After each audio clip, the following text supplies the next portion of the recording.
Majelis hakim akan memasuki ruang sidang. Hadirin dimohon untuk berdiri.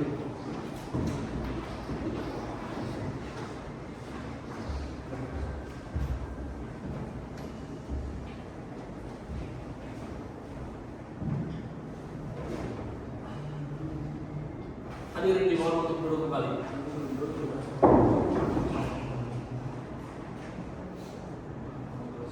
Baik, sebelum persidangan dilanjutkan, kembali diingatkan kepada seluruh pihak yang hadir agar tidak membuat kegaduhan di dalam maupun di luar ruang sidang, tidak melakukan daya pendekat selama persidangan berlangsung, serta dilarang makan, minum, dan merokok di ruang sidang. Demikian pengingat tata tertib persidangan. Terima kasih. Baik, terima kasih teman-teman. Hari ini Kamis, tanggal 18 Juni 2026. Sidang Tata Usaha Negara nomor 178/2026/2026 PT Tun Strip Untar/Surabaya antara Ahmad Salim dan kawan-kawan sebagai para penggugat melawan Kepala Dinas Tenaga Kerja dan Transmigrasi dan Provinsi Jawa Timur sebagai tergugat. Dengan ini dinyatakan terbuka dan dibuka untuk umum. Saudara Panitra, mohon dilaporkan kehadiran para pihak dalam persidangan pada hari ini. Izin yang mulia, kuasa hukum para penggugat hadir, kuasa hukum tergugat juga hadir, para pihak siap untuk mengikuti agenda persidangan hari ini. Baik, bagaimana pihak penggugat dan tergugat? Apakah sudah siap untuk kita lanjutkan sidang pada hari ini? Siap. Baik, kepada pihak penggugat dan tergugat mohon maju ke meja hakim untuk menentukan surat kuasa, berita acara suka dan surat kuasa dan sebagainya, serta surat kartu tanda advokat saudara.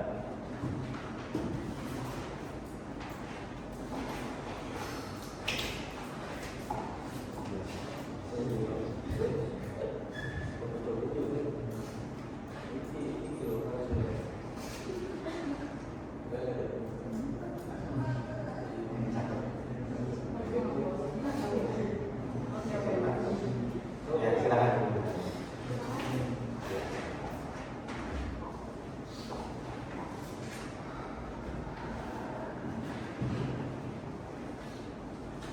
Baik, agenda sidang pada hari ini adalah penyampaian duplik dari pihak tergugat. Majelis mengingatkan kepada para pihak agar membaca dan fokus pada dalil dan objek sengketa yang sedang diperiksa.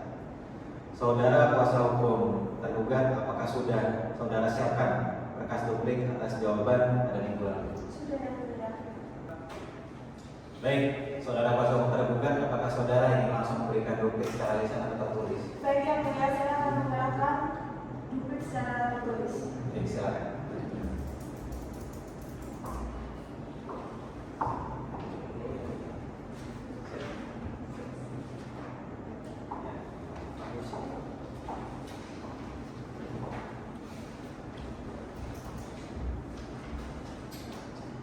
Baik, apakah saudara akan membacakan keseluruhan atau poin-poinnya saja? Keseluruhan yang mulia. Izin menyampaikan duplik tergugat kepada Majelis Hakim Pemeriksa Perkara nomor 178/G/2026 PT TUN Strip Untar/SBY di Pengadilan Tata Usaha Negara Surabaya. Dengan hormat yang bertanda tangan di bawah ini, Devi Natalia Amanda SHMH dan Adinda Putri SH, advokat atau pengacara yang terkantor pada kantor advokat DNA dan Partners, beralamat kantor di Jalan Maijen Supono nomor 112, Dukuh Pakis, Kota Surabaya. Berdasarkan surat kuasa khusus tanggal 6 April 2026, terlampir bertindak untuk dan atas nama Keasi Putri Mustika, Kewarganegaraan Indonesia, pekerjaan Kepala Dinas Tenaga Kerja Transmigrasi, alamat Jalan Hubungan Tunggal Selatan nomor 124 sampai 126 Kecamatan Bayungan, Kota Surabaya. Selanjutnya disebut sebagai tergugat. Dengan ini mengajukan duplik atas replik penggugat dan tetap mempertahankan seluruh dalil, eksepsi dan jawaban tergugat yang telah diajukan sebelumnya. Dalam eksepsi A, kompetensi absolut pengadilan. Yang pertama, replik para penggugat menyatakan bahwa objek sengketa adalah tidak dilakukannya pembatalan pengesahan peraturan perusahaan dan bukan PHK. Dalil tersebut tidak menghapus fakta bahwa kepentingan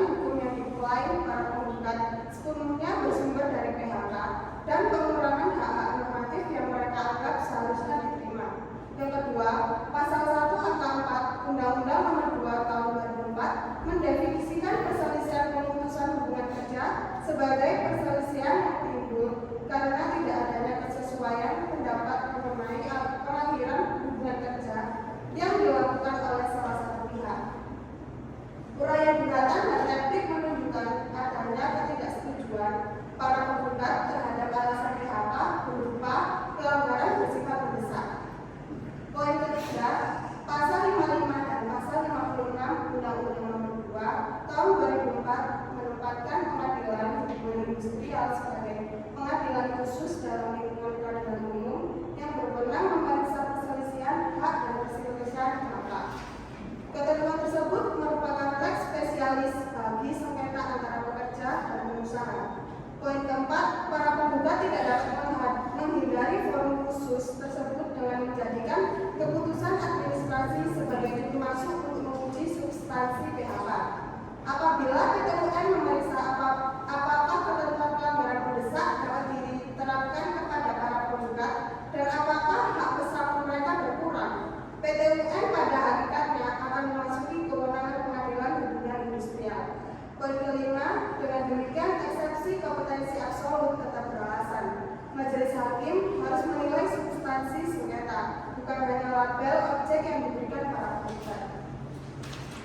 Poin B, hakikat perselisihan adalah hubungan industrial. Yang pertama, dalam gugatan, para penggugat menguraikan masa kerja, jabatan, upah terakhir, perhitungan bersama, penghargaan masa kerja, dan penggantian hak. Uraian tersebut merupakan elemen khas perselisihan hak dan PHK.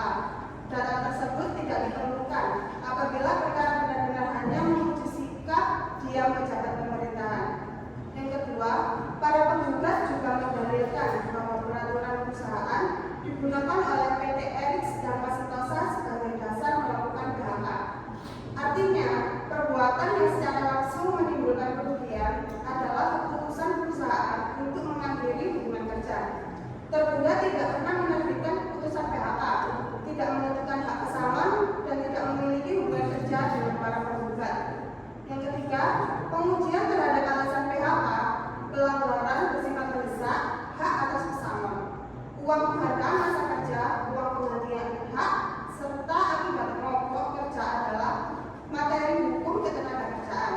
Semua isu tersebut memerlukan pemeriksaan kontradiktor antara pekerja dan pengusaha. PT Eriks dan Masitosa justru tidak ditempatkan sebagai tergugat dalam perkara ini. Yang keempat, replik menyatakan PHK hanya merupakan akibat faktual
berupaya mempertahankan kewenangan PT UN dengan menonjolkan istilah commission.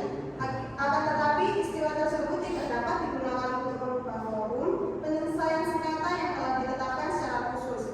Pengadilan tetap harus menilai kausa petendi dan tujuan real gugatan. Yang kelima, tujuan real gugatan adalah menghilangkan dasar yang digunakan perusahaan dalam PHK agar para penggugat memperoleh konsekuensi hak yang berbeda. Oleh karena tujuan tersebut berhubungan langsung dengan perselisihan PHK dan hak normatif, perkara harus diperiksa oleh pengadilan hubungan industrial. Poin D, para penggugat tidak memiliki legal standing yang relevan. Yang pertama, tergugat tetap mempertahankan eksepsi bahwa para penggugat tidak memiliki kepentingan hukum yang langsung dan aktual untuk meminta pembatalan peraturan perusahaan setelah hubungan kerja mereka berakhir pada 30 Agustus tahun 2025. Yang kedua, pasal 1 angka 6 peraturan Mahkamah Agung nomor 2 tahun 2019 mensyaratkan adanya warga masyarakat yang kepentingannya dirugikan sebagai akibat tindakan pemerintahan. Kemudian harus memiliki hubungan langsung dengan tindakan pejabat, bukan semata-mata dengan tindakan subjek hukum privat. Yang ketiga, dalam perkara ini kemudian berupa kehilangan pekerjaan dan berkurangnya hak PHK timbul dari keputusan PT Erik Sejarah Setosa tergugat tidak dapat melakukan PHK dan tidak menetapkan besaran para penggugat. Oleh sebab itu, hubungan sebab akibat antara sikap tergugat dan kerugian yang diklaim tidak bersifat langsung. Yang keempat, setelah tidak lagi bekerja, para penggugat tidak tunduk pada peraturan perusahaan untuk hubungan kerja yang akan datang. Kepentingan yang tersisa adalah kepentingan untuk mempersoalkan akibat PHK yang telah terjadi. Kepentingan tersebut harus diperjuangkan terhadap perusahaan melalui forum hubungan industrial. Dan yang kelima, replik yang mengatakan kerugian harus berlanjut tidak disertai penjelasan mengenai akibat administratif konkret yang masih dibebankan oleh tergugat kepada para penggugat. Pernyataan mengenai hilangnya kepastian hukum tidak cukup untuk menggantikan syarat kerugian langsung individual dan aktual. Selanjutnya, huruf E, gugatan tidak memenuhi syarat formil objek sengketa. Yang pertama, para penggugat mengajukan gugatan tidak pemerintahan dengan objek berupa tidak dilakukan pembatalan pengesahan. Padahal pengesahan peraturan perusahaan telah dituangkan dalam keputusan Kepala Dinas nomor E/1662 tahun 2025 tanggal 7 November tahun 2025. Yang kedua, rumusan hukum. Yang keempat, apabila para penggugat menilai keputusan nomor E/1662 tahun 2025 cacat kewenangan, prosedur atau substansi objek yang seharusnya digugat adalah keputusan tersebut, para penggugat wajib tunduk pada tenggang waktu, syarat upaya administratif dan ketentuan hukum acara pemberatan keputusan atau usaha negara. Yang kelima, dengan membungkus permohonan pembatalan sebagai commission, para penggugat berusaha menghindari konsekuensi tenggang waktu atas keputusan yang telah diterbitkan sejak November 2025. Cara demikian bertentangan dengan kepastian hukum dan tidak dapat dibenarkan. Huruf F, tenggang waktu dan kepastian hukum. Yang pertama, putusan pengesahan diterbitkan pada 7 November tahun 2025. Gugatan baru didaftarkan pada Desember tahun 2025. Apabila objek yang sesungguhnya adalah putusan pengesahan, pengajuan tersebut telah melampaui tenggang waktu sebagaimana prinsip pasal 55 Undang-Undang Peradilan Tata Usaha Negara. Yang kedua, para penggugat menyatakan baru mengetahui adanya peraturan perusahaan setelah anjuran mediator tanggal 31 Oktober tahun 2025. Dalil pengetahuan tersebut tetap harus dibuktikan secara ketat, mengingat peraturan perusahaan berlaku di lingkungan perusahaan dan menjadi bagian dari tata kelola hubungan kerja. Yang ketiga, tergugat menegaskan bahwa tenggang waktu tidak boleh dibuat terbuka tanpa batas melalui pengiriman surat permohonan pembatalan. Apabila setiap permohonan baru dianggap melahirkan objek commission baru, maka putusan tata usaha negara yang telah lama berlaku dapat digugat kapan saja dan kepastian hukum menjadi hilang. Yang keempat, surat tanggal 10 November tahun 2025 tidak menghapus keberadaan putusan pengesahan dan tidak memulai kembali tenggang waktu gugatan terhadap putusan tersebut. Surat tersebut hanya merupakan permintaan sepihak yang harus dinilai dalam kerangka administrasi, bukan sarana untuk menghidupkan kembali hak gugat yang telah lewat. Yang kelima, karena itu baik dilihat dari sebagai gugatan keputusan maupun gugatan tindakan, konstruksi para penggugat tetap bermasalah sebagai gugatan gugatan keputusan, tengah waktunya dipersoalkan. Sebagai gugatan tindakan, objeknya tidak dapat karena yang dimohonkan adalah pembatalan keputusan tertulis. Huruf G, upaya administratif belum ditempuh secara tuntas. Yang pertama, tergugat tetap pada dalil bahwa para penggugat belum menempuh upaya administratif secara tuntas.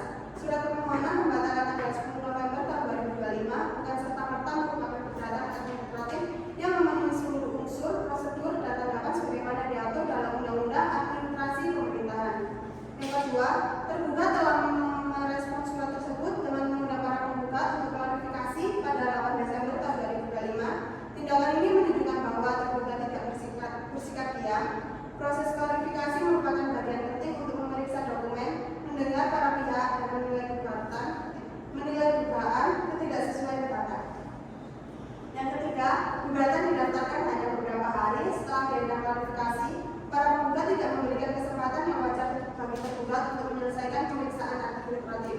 Dengan demikian, dalil omission dibangun secara prematur ketika proses klarifikasi masih berlangsung. Yang keempat, respon menyatakan panggilan klarifikasi bukan penyelesaian substantif.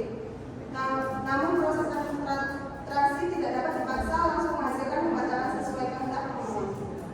Pejabat wajib memeriksa fakta, dokumen, kepentingan perusahaan, dan akibat hukum sebelum mengambil keputusan korektif. Yang kelima, karena proses administratif belum selesai, gugatan diajukan lalu ini. Majelis Hakim patut menyatakan gugatan tidak dapat diterima karena belum terpenuhinya persyaratan penyelesaian administratif yang efektif dan profesional. Baik, izin melanjutkan dokumen. Ya, silakan. Kemudian H, gugatan kabur dan tidak konsisten. Poin pertama, tergugat menegaskan bahwa gugatan mengandung ketidakjelasan antara objek, dasar, kerugian, dan petitum. Pada satu sisi, para penggugat menyatakan objeknya adalah tidak bertindak. Pada sisi lain, petitum meminta pembatalan pengesahan peraturan perusahaan yang telah dituangkan dalam keputusan tertulis.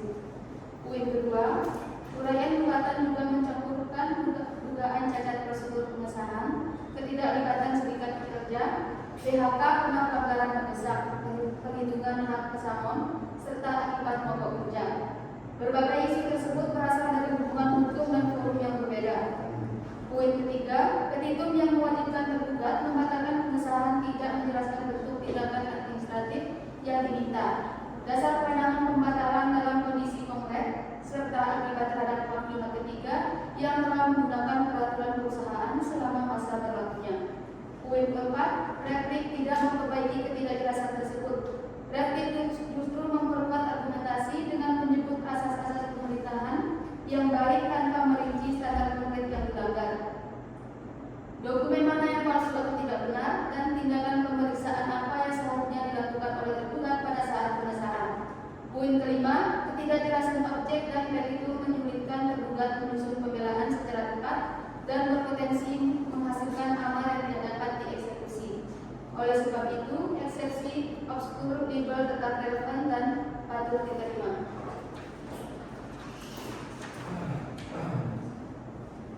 Kemudian I, gugatan kurang pihak. Poin pertama, PT Eriks Dharma Santosa merupakan pihak yang menyusun peraturan perusahaan, mengajukan permohonan pengesahan, menyerahkan dokumen administrasi, menerapkan peraturan perusahaan, dan melakukan PHK terhadap para penggugat. Seluruh fakta pokok tidak dapat diperiksa secara utuh tanpa keterlibatan perusahaan. Poin kedua, replik menyatakan perusahaan tidak perlu ditarik karena objeknya tindakan pejabat. Dalil tersebut mengabaikan bahwa pembatalan pengesahan akan langsung mengaruhi hak dan kepentingan perusahaan sebagai pemegang keputusan. Putusan yang membatalkan atau memerintahkan pencabutan pengesahan akan menimbulkan akibat hukum terhadap perusahaan. Poin ketiga, asas audi et alteram, partai menuntut agar pihak yang haknya terdampak diberi kesempatan untuk mendengar. Tanpa perusahaan, pengadilan hanya menerima versi para penggugat mengenai proses pembentukan peraturan perusahaan dan keberadaan serikat pekerja. Poin keempat, keterangan perusahaan diperlukan untuk menjelaskan dokumen yang diajukan.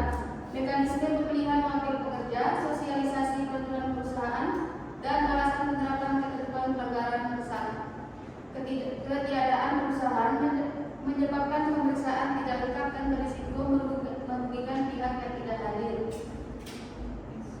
Poin kelima, oleh karena itu, tergugat mempertahankan eksepsi plurium litis consortium setidak-tidaknya ketidakhadiran perusahaan memperkuat kesimpulan bahwa perkara sebenarnya merupakan perselisihan hubungan industrial yang harus diperiksa secara kontradiktor di pengadilan hubungan industrial. Kedua, dalam pokok perkara. A. Kewenangan tergugat mengesahkan peraturan perusahaan. Poin pertama, apabila majelis hakim berpendapat lain dan tetap memeriksa pokok perkara, tergugat menegaskan bahwa penerbitan pengesahan dilakukan oleh pejabat yang berwenang. PT Eris Dharma Santosa memiliki lokasi kerja yang berada dalam lingkup kewenangan pemerintah Provinsi DKI Jakarta sebagaimana dokumen permohonan yang diajukan. Poin kedua, peraturan perundang-undangan di bidang ketenagakerjaan memberikan kewenangan kepada kepala dinas untuk menerima, meneliti dan mengesahkan peraturan perusahaan sesuai cakupan wilayah kerja perusahaan. Kewenangan tersebut dilaksanakan berdasarkan data yang disampaikan pemohon dan hasil pemeriksaan administratif oleh perangkat dinas. Poin ketiga, Retik tidak membantah adanya kewenangan atributif tergugat. Para penggugat hanya mempermasalahkan cara kewenangan dilaksanakan. Karena aspek kewenangan tidak diperselisihkan secara nyata, dalil mengenai perbuatan melawan hukum pemerintahan harus diuji secara ketat pada aspek prosedur dan substansi. Poin keempat, kewenangan pengesahan tidak mencakup kewajiban pejabat untuk menyelidiki seluruh relasi internal perusahaan seperti penyidik. Pejabat melakukan penelitian administratif berdasarkan berkas, klarifikasi, dan pernyataan yang disampaikan pemohon. Tanggung jawab atas kebenaran material dokumen tetap melekat pada pihak yang membuat dan menyerahkannya. Poin kelima, dengan demikian tidak dapat serta-merta disimpulkan bahwa adanya perbedaan keterangan setelah pengesahan otomatis membuktikan tergugat tertindak tidak cermat atau melawan hukum. Selanjutnya, prosedur permohonan dan penelitian administratif. Poin pertama, permohonan pengesahan peraturan perusahaan diajukan dengan dokumen yang dipersyaratkan. Tergugat melalui unit teknis memeriksa kelengkapan permohonan, naskah peraturan perusahaan, data perusahaan, jumlah pekerja, masa berlaku, serta dokumen mengenai proses penyusunan. Poin kedua, berdasarkan dokumen yang tersedia pada saat itu, permohonan dinilai memenuhi kelengkapan administratif.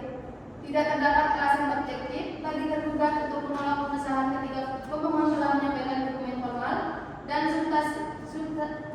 substansi peraturan perusahaan tidak menunjukkan pertentangan yang nyata dengan peraturan perundang-undangan.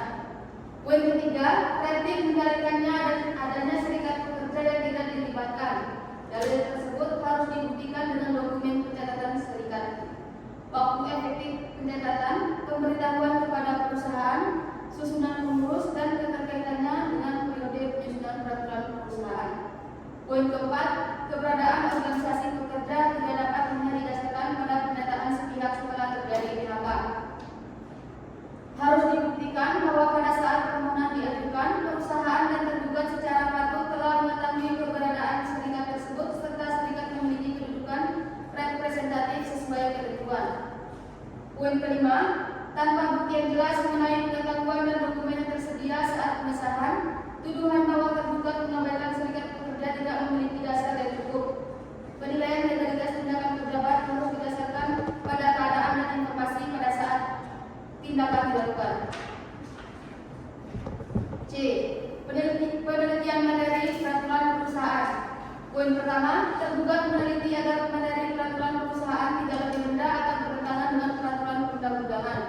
Penelitian tersebut bersifat normatif, administratif, dan tidak dimaksudkan untuk menentukan lebih dahulu setiap kemungkinan sengketa individual yang dapat terjadi dalam penerapannya.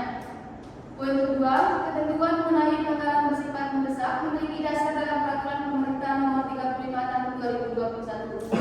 Peraturan perusahaan dapat mengatur jenis pelanggaran sesuai karakter perusahaan sepanjang tidak bertentangan dengan norma yang dimiliki. Poin ketiga, apabila para tergugat menilai penerapan ketentuan tertentu terhadap tindakan mereka tidak tepat, persoalan tersebut Pengesahan norma internal tidak identik dengan kebenaran otomatis terhadap setiap tindakan PHK yang dilakukan perusahaan. Poin keempat, tergugat tidak pernah menyatakan bahwa setiap PHK berdasarkan peraturan perusahaan pasti sah. Pengesahan hanya menyatakan bahwa naskah peraturan perusahaan memenuhi persyaratan administratif dan normatif pada saat diperiksa. Legalitas penerapan terhadap kasus konkret tetap dapat dipersoalkan dalam forum hubungan industrial. Poin kelima, karena itu, dalil replik yang membutuhkan pengesahan dengan hilangnya seluruh hak para tergugat terlalu jauh. Hubungan kausal tersebut dipengaruhi oleh tindakan perusahaan, fakta pelanggaran, proses bipartit, mediasi, dan penilaian pengadilan hubungan industrial. D. Dalil tidak adanya pelibatan serikat pekerja. Poin pertama, tergugat tidak sependapat dengan klaim bahwa proses penyusunan peraturan perusahaan pasti cacat hanya karena para penggugat menyatakan tidak pernah dilibatkan. Kewajiban meminta saran dan pertimbangan harus dilihat berdasarkan struktur perwakilan pekerja yang sah dalam keadaan faktual pada saat penyusunan.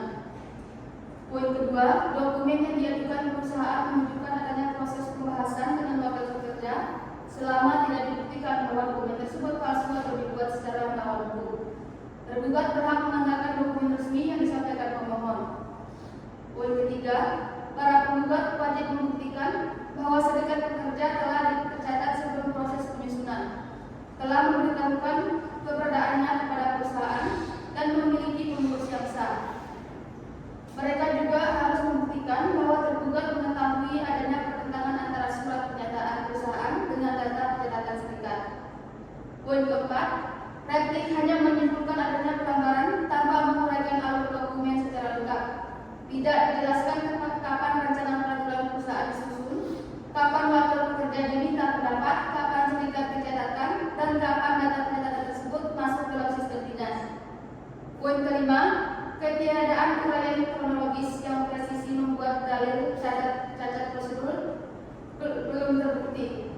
Pengadilan tidak dapat membatalkan tindakan administrasi hanya berdasarkan asumsi atau pernyataan sepihak. E. Surat pernyataan mengenai serikat pekerja. Poin pertama, replik mempersoalkan adanya surat pernyataan perusahaan yang menyebut tidak terdapat serikat pekerja. Tergugat menegaskan bahwa surat tersebut merupakan dokumen yang dibuat dan ditandatangani oleh pihak perusahaan. Kebenaran material pernyataan menjadi tanggung jawab pembuat dokumen. Poin kedua, pejabat administrasi dapat menggunakan dokumen resmi sebagai dasar pemeriksaan sepanjang tidak terdapat indikasi nyata mengenai kepalsuan atau ketidakbenarannya pada saat berkas diperiksa.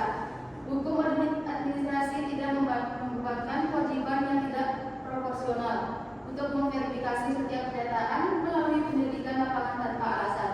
Poin ketiga, apabila kemudian ditemukan ketidaksesuaian, mekanisme klarifikasi dapat dilakukan. Hal inilah yang ditempuh tergugat dengan mengundang para penggugat pada 8 Desember 2025. Proses tersebut menunjukkan kehati-hatian dan etikat untuk memeriksa ulang informasi yang dipersoalkan. Poin keempat, para penggugat justru mengajukan gugatan sebelum proses klarifikasi menghasilkan kesimpulan. Tindakan tersebut menghambat penyelesaian administratif dan tidak memberi kesempatan kepada tergugat untuk meminta penjelasan dari perusahaan serta membandingkan dokumen pencatatan serikat. Poin kelima, dengan demikian adanya perbedaan pernyataan tidak otomatis menjadikan keputusan pengesahan cacat. Harus dibuktikan bahwa tergugat mengetahui kebenaran, sengaja mengabaikannya, atau tetap menerbitkan keputusan meskipun persyaratan jelas tidak terpenuhi. Selanjutnya, asas kecermatan telah dijalankan secara proporsional. Poin pertama, asas kecermatan mewajibkan pejabat mempertimbangkan fakta dan dokumen yang relevan sebelum mengambil keputusan. Asas tersebut tidak dapat dimaknai sebagai kewajiban untuk menjamin bahwa seluruh keterangan pemohon selalu benar secara material tanpa kemungkinan kesalahan. Poin kedua, dalam perkara ini tergugat memeriksa permohonan berdasarkan prosedur administrasi yang berlaku. Tidak terdapat bukti bahwa keputusan diterbitkan tanpa berkas, tanpa penelitian, atau oleh pejabat yang tidak berwenang. Replik juga tidak menunjukkan catatan internal yang membuktikan adanya pengabaian sengaja. Poin ketiga, penilaian atas kecermatan harus menggunakan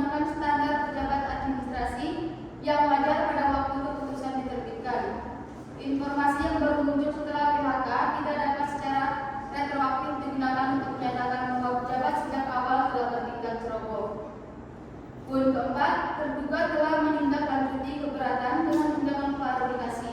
Tindakan tersebut selaras dengan asas pelayanan yang baik, keterbukaan dan kehati-hatian. Tidak adanya pembatalan seketika bukan untuk kelalaian, melainkan konsekuensi dari kebutuhan pemeriksaan yang seimbang. Poin kelima, pembatalan keputusan yang telah menimbulkan akibat hukum bagi perusahaan tidak bergantung hanya berdasarkan permintaan satu pihak. Pejabat wajib mendengar pihak yang berkepentingan dan menilai konsekuensi hukum secara menyeluruh. Kemudian tidak terbukti penyalahgunaan wewenang. Poin pertama, para penggugat tidak membuktikan adanya penggunaan kewenangan untuk tujuan yang menyimpang, melampaui batas atau mencampur adukan kewenangan. Tergugat menerbitkan pengesahan dalam rangka menjalankan fungsi pemerintahan di bidang ketenagakerjaan. Poin kedua, tidak terdapat bukti bahwa tergugat memiliki kepentingan pribadi, hubungan khusus dengan perusahaan atau motif untuk merugikan para penggugat. Seluruh tindakan dilakukan dalam kapasitas jabatan dan melalui unit teknis yang berwenang. Poin ketiga, perbedaan penilaian antara para penggugat dan tergugat mengenai cukup tidaknya dokumen tidak dapat langsung dikualifikasikan sebagai penyalahgunaan wewenang. Penyalahgunaan memerlukan bukti mengenai tujuan atau cara penggunaan kewenangan yang menyimpang dari dasar pemberiannya.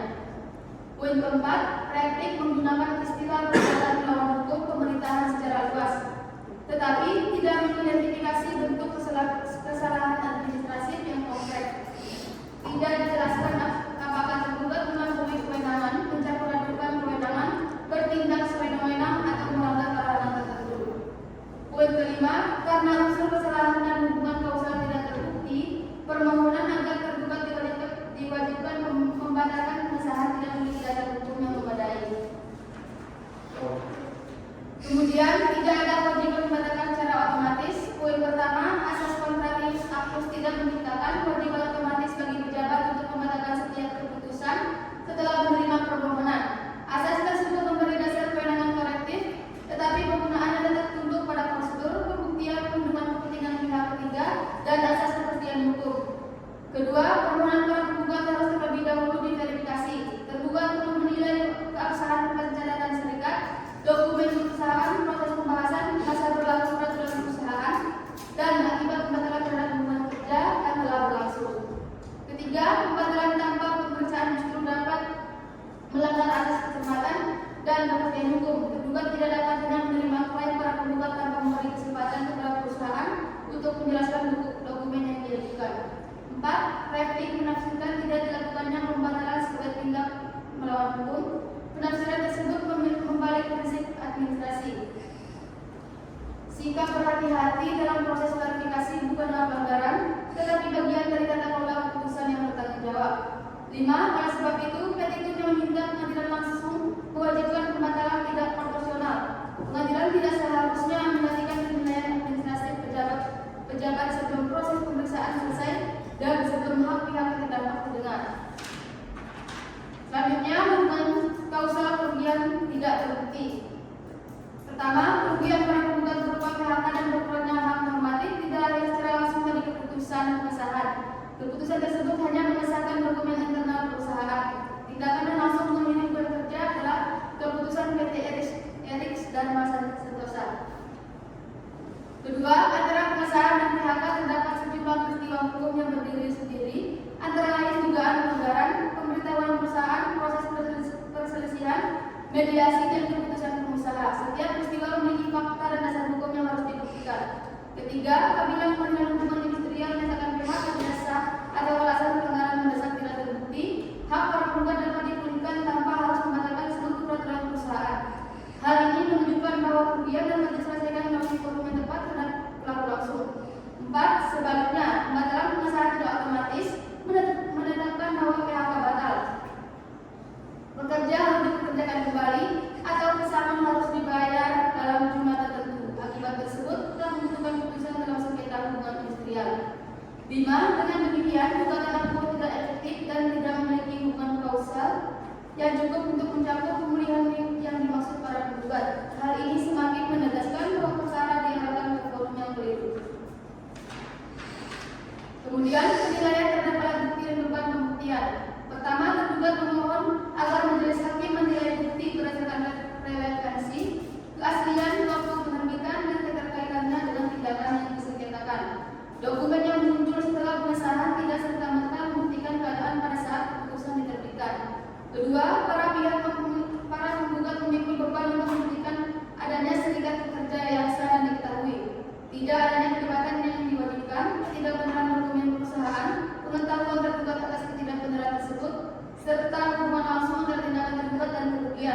3. Tergugat telah menunjukkan dasar kewenangan, keberadaan pemohon dan proses pemeriksaan administratif. Selama para penggugat tidak dapat membuktikan cacat nyata dan menentukan keputusan administrasi harus dianggap sah berdasarkan asas praduga aritmetik. 4. Asas praduga sah penting untuk menjaga stabilitas administrasi. Keputusan pejabat tetap berlaku sampai dibatalkan melalui prosedur yang tepat. Permintaan pembatalan tidak dengan sendirinya menyembuhkan atau menghapus akibat hukum keputusan. 5. Majelis hakim juga perlu memperhatikan bahwa pengujian atas substansi PHK memerlukan bukti dari perusahaan dan proses hubungan industrial. Ketiadaan pihak perusahaan membuat pembuktian perkara ini tidak memadai untuk menghasilkan penilaian yang adil dan tetap.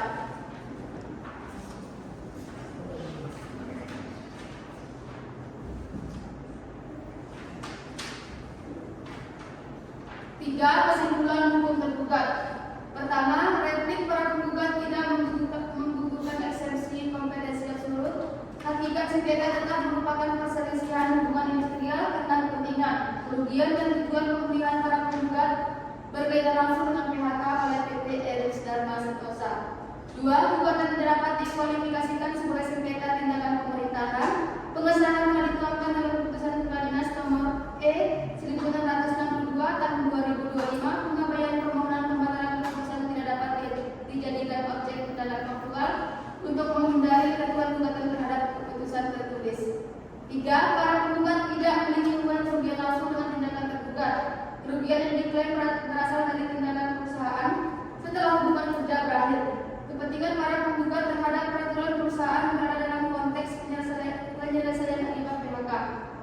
4. Proses administratif belum selesai karena tergugat telah mengundang klarifikasi.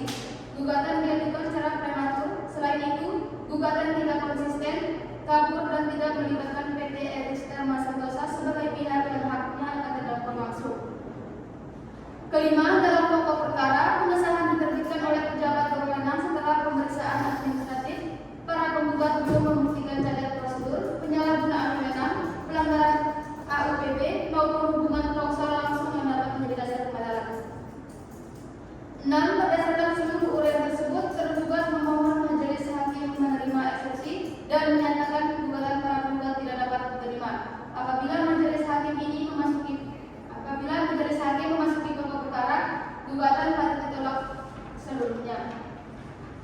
Selanjutnya, itu berdasarkan seluruh uraian dalam jawaban tergugat dan daplik ini, tergugat memohon kepada majelis hakim pengadilan tata usaha negara yang memeriksa dan mengadili perkara nomor 178 KPD TUN Untak SBY dalam eksepsi. Pertama, menerima eksepsi tergugat untuk seluruhnya. Kedua, menyatakan pengadilan tata usaha negara Surabaya tidak berwenang secara absolut untuk memeriksa, mengadili dan merumuskan perkara akuo. Ketiga, menyatakan para penggugat tidak memiliki kepentingan hukum yang langsung dan beragam untuk mengajukan gugatan akuo. 4. Menyatakan gugatan para penggugat tidak memenuhi syarat formil, kabur salah objek dan atau orang pihak. 5. Menyatakan gugatan para penggugat tidak dapat diterima atau need terlelap. Dalam pokok perkara, pertama, menolak gugatan para penggugat untuk seluruhnya. Kedua, menyatakan tindakan dan keputusan tergugat dalam proses pengesahan peraturan perusahaan PT Eris Dharma Sentosa telah dilakukan berdasarkan kewenangan dan prosedur administrasi yang berlaku. 3. Menyatakan tidak terdapat kewajiban hukum bagi tergugat untuk membatalkan pengesahan secara otomatis hanya berdasarkan surat para penggugat tanggal 10 November 2025. 4. Mendukung para penggugat untuk membayar seluruh biaya perkara yang timbul dalam perkara ini. Atau apabila majelis hakim berpendapat lain, mohon putusannya seadil-adilnya berdasarkan hukum dan keadilan. Demikian duplik ini disampaikan atas perhatian dan pertimbangan majelis hakim tergugat menyampaikan terima kasih. Hormat kami kuasa hukum tergugat Dewi Natalia SHMH Adinda Duplik Persias. Baik. Duplik tergugat telah dibacakan. Apakah para penggugat memiliki tanggapan singkat atas duplik tergugat? Izin yang mulia, kami ada beberapa poin yang sepertinya akan kami sanggah secara singkat. Tapi Jadi yang pertama ada, saya menulis bahwasannya tergugat itu kembali menempatkan perkara ini itu seolah-olah gugatan PHK. Kami tegaskan kembali ya kepada PH tergugat. Petitum para penggugat tidak meminta PHI dihitung PHK dihitungkan pesangon. Tidak meminta sah atau tidaknya PHK. Akan tetapi dan kami juga tidak meminta perusahaan itu. Ya. Yang dimohonkan itu ialah penilaian atas tindakan tergugat, yang dimana tindakan tergugat itu tidak membatalkan penghasilan peraturan perusahaan tersebut. Terus ada lagi yang kedua mengenai dalil kurang pihak. Nah, perusahaan tidak wajib ditarik dalam perkara ini karena objek yang diuji itu merupakan tindakan pejabat pemerintah. Nah, memang bahwa perusahaan itu membuat peraturan perusahaan tersebut. Tetapi pengesahan itu tindakan dan tidak membatalkan itu berada pada kewenangan tergugat, di mana tergugat ini sebagai pejabat pemerintahan. Terus yang ketiga, tadi pihak tergugat itu menyinggung mengenai dalil dokumen, ya. Mengenai dalil dokumen, itu dalil dokumen tersebut itu telah lengkap. Kalau saya lihat, nah justru disinilah terletak persoalannya. Apabila perusahaan telah terdapat serikat pekerja, maka semestinya dokumen pengesahan itu memuat bukti. Di mana buktinya bahwa serikat pekerja itu telah dimintakan syarat dan pertimbangan. Nah, pihak tergugat itu tidak mencantumkan di dalam dokumen tersebut itu pengesahan yang berisikan bahwa serikat pekerja itu telah dimintakan syarat dan pertimbangan. Nah, jika bukti tersebut memang ada dan ataupun tidak ada atau tidak valid, maka tergugat seharusnya tidak mengesahkan dong sebagai pejabat itu, atau tidak melanjuti atau permohonan pembatalan secara substansi. Terus yang terakhir ya, ada poin yang keempat yang saya catat itu, tergugat tidak dapat hanya berlindung di balik dokumen administratif saja. Asas kecermatan mengharuskan pejabat itu tidak sekedar menerima dokumen, akan tetapi meneliti juga apakah dokumen tersebut itu benar dan lengkap dan tidak merugikan masyarakat yang berkepentingan. Jadi tergugat di sini itu telah lalai bahwasanya dengan asas kecermatan itu. Terus yang lain, kami keberatan karena para penggugat telah masuk kembali pada materi replik dan memperluas perdebatan. Semua dalam hal tersebut telah kami jawab di dalam replik. Keberatan tergugat dicatat. Majelis hakim menilai para pihak baik penggugat maupun tergugat telah cukup menyampaikan sikap masing-masing. Tidak perlu lagi ada perdebatan tambahan di luar agenda persidangan. Jadi majelis itu meminta tentang penegasan kepada para penggugat, terutama itu apakah benar petitum para penggugat hanya terkait pembatalan atau tindakan tidak membatalkan pengesahan peraturan perusahaan dan bukan meminta majelis memutus hak pesangon atau sah tidaknya PK itu. itu sangat jelas dan benar ya. Petitum kami yang sudah kami tulis itu kami arahkan kepada tindakan tergugat yang tidak membatalkan pengesahan peraturan perusahaan. Sudah di situ saja memang. Kerugian akibat PHK hanya kami uraikan untuk menunjukkan adanya kepentingan para penggugat kami. Para tergugat, apakah tergugat tetap berpendapat bahwa sekalipun petitum diarahkan kepada tindakan pejabat, perkara ini tetap menjadi ranah pengadilan hubungan industrial? Oke, benar yang mulia. Kami itu gugatan ini tidak dapat dilepaskan dari perselisihan fakta. Karena kerugian yang menjadi dasar kepentingan para penggugat berasal dari hubungan kerja dengan perusahaan. Baik, majelis telah mencatat penegasan dari masing-masing pihak baik maupun tergugat maupun penggugat, perbedaan sikap mengenai kompetensi absolut, objek sengketa maupun upaya administratif maupun kurang pihak, serta kejelasan gugatan akan dipertimbangkan dalam putusan sela atau putusan akhir sesuai hukum acara yang berlaku. Dengan telah dibacakannya replik dan duplik, maka tahap menjawab antara para pihak yaitu maupun penggugat ataupun tergugat telah selesai. Lalu bagaimana Manitra? Di tanggal berapa dan hari apa persidangan selanjutnya akan dilanjutkan? Sidang dapat dilanjutkan pada hari Kamis tanggal 25 Juni 2026 jam 10 pagi. Baik, sidang kita lanjutkan pada 25 Juni jam 10 pagi ya, Manegran. Baik, agenda persidangan berikutnya adalah pembuktian daripada saksi, baik itu dari penggugat maupun dari tergugat. Kemudian para pihak maupun penggugat ataupun tergugat diminta untuk mempersiapkan alat bukti ataupun saksi-saksi serta dokumen pendukung yang relevan dengan dalil masing-masing. Maka persidangan ditunda dan akan dilanjutkan pada hari apa sih Pak? Hari Kamis tanggal 25 Juni yang mulia. Baik, hari Kamis tanggal 25 Juni jam 10 pagi ya. Ya. Sidang dinyatakan ditutup. Majelis hakim di dalam ruang sidang hadirin dimohon untuk berdiri.